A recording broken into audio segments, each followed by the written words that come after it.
Mark chapter 15. Very early in the morning, the chief priests with the elders, the teachers of the law, and the whole Sanhedrin made their plans. So they bound Jesus, led him away, and handed him over to Pilate. "Are you the king of the Jews?" asked Pilate. "You have said so," Jesus replied. The chief priests accused him of many things. So again Pilate asked him, "Aren't you going to answer? See how many things there are you of." But Jesus still made no reply, and Pilate was amazed.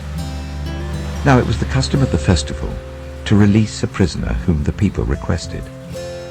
A man called Barabbas was in prison with the rebels who had committed murder in the uprising. The crowd came up and asked Pilate to do for them what he usually did. "Do you want me to release to you the king of the Jews?"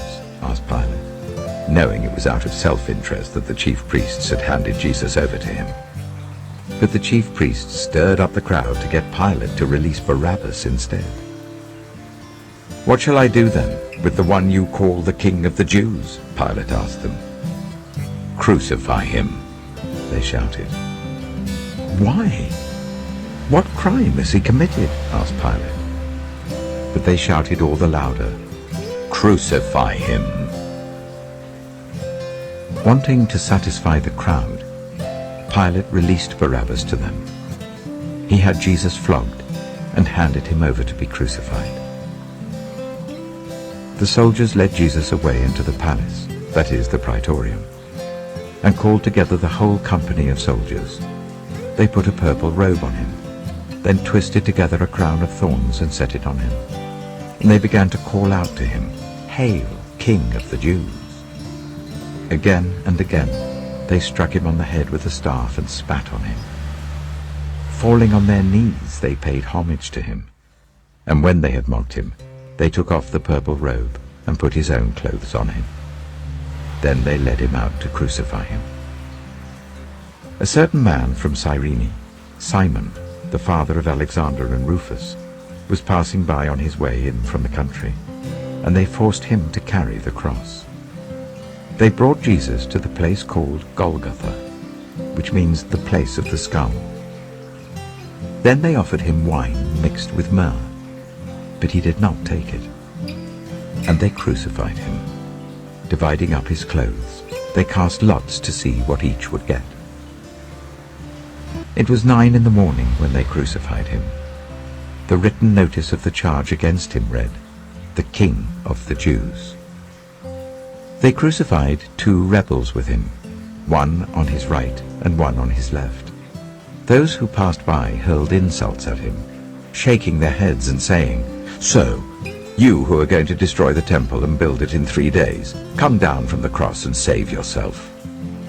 In the same way the chief priests and the teachers of the law mocked him among themselves. "He saved others," they said, "but he can't save himself. Let this Messiah, this King of Israel, come down now from the cross, that we may see and believe." Those crucified with him also heaped insults on him.